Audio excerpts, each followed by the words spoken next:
The myth that government has benefited the poor at the expense of the rich. That's the myth. Those are the terms on which many a governmental program is sold. What is the reality? The reality has been described in an article in the Journal of Law and Economics by my colleague George Stigler under the title of Director's Law. And Director is the name of Aaron Director, who was a professor at the University of Chicago Law School. And I might also say my brother-in-law. Director's Law is that almost invariably government programs benefit the middle income class at the expense of the very poor and the very rich. Now, that may seem to you strange, but let me first explain why it makes logical sense, and second, give you some empirical evidence, starting right here at home with higher education and the state financing of higher education.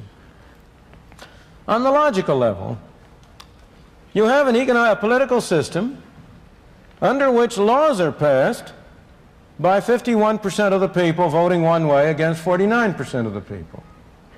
Now, the way to get a law passed, therefore, is to form a coalition covering 51% of the people. You might think that you would take the bottom 51% versus the top 49%. But the more you think about it, the more you realize that that's not a very effective way to form a coalition. Why?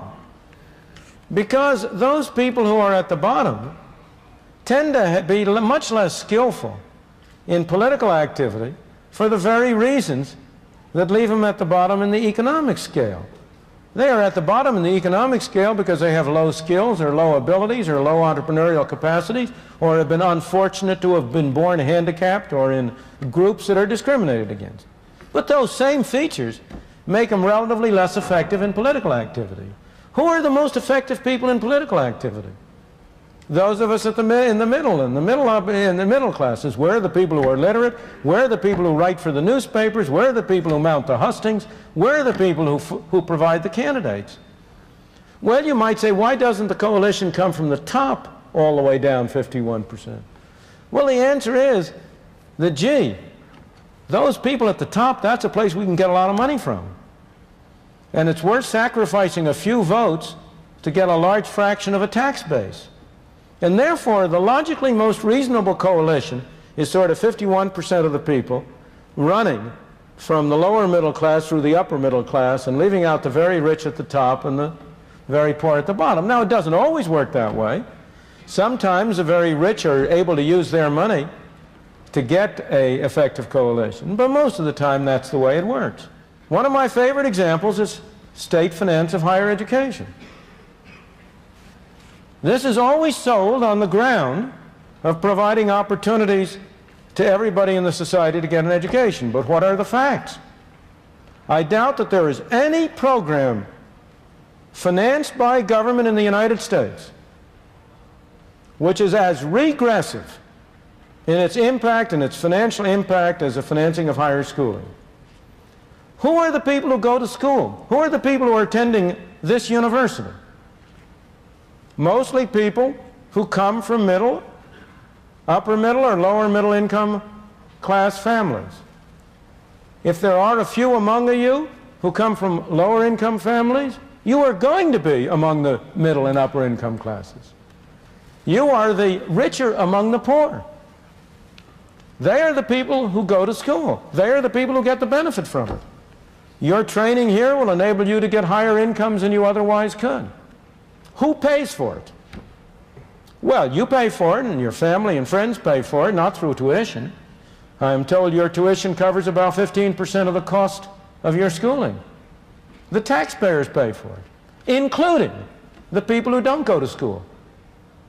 Some years ago, there was a study made for the state of California which showed that 50% of the students at state-supported institutions of higher education came from the top 25% of the income class, and 5% came from the bottom 25% of the income class.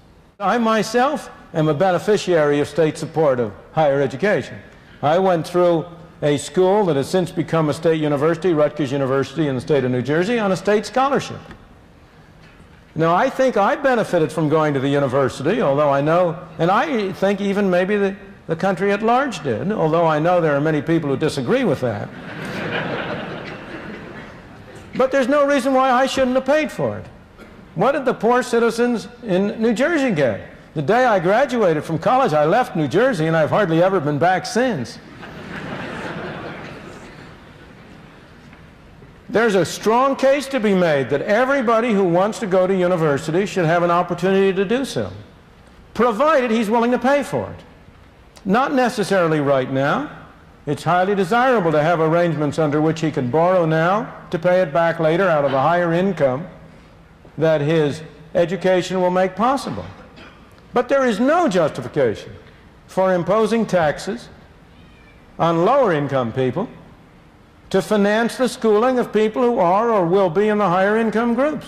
And yet, how much political movement is there to impose full cost tuition on colleges?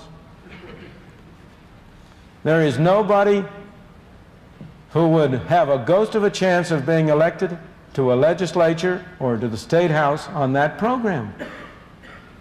It's the hardest thing in the world legislatively to get higher tuitions imposed. Why? Because the middle class looks after itself. Because of director's law. Now, what's true for higher education is true in every other area. Consider Social Security. Now, Social Security is also sold as a program to benefit the poor. What are the facts? Social Security is a program which imposes unduly heavy taxes on the lower income groups in the society to provide higher benefits to upper income groups in the society. How does it work? It's not because of the regressive nature of the wage tax. It's not because of the structure of benefits. It's because of a very simple phenomenon. At what age do younger men from the lower classes go to work? 16, 17, 18, 19. That's when they start to pay Social Security taxes. At what age are you people going to go to work and start paying Social Security taxes? Some of you may, in part-time jobs, have been doing so. But you will be a full-time Social Security payers only when you reach your middle 20s. So they will pay taxes for more years than you will pay taxes. Next, which one is going to receive benefits for longer? Every demographic study has shown that the average expected length of life of middle and upper income classes is longer than the average length of life of people from the lower income classes. So those poor suckers are going to pay taxes for more years and receive payments for fewer years than you and I will. Now, some of us, by virtue of continuing to work between 65 and 72, will not be in that favored class.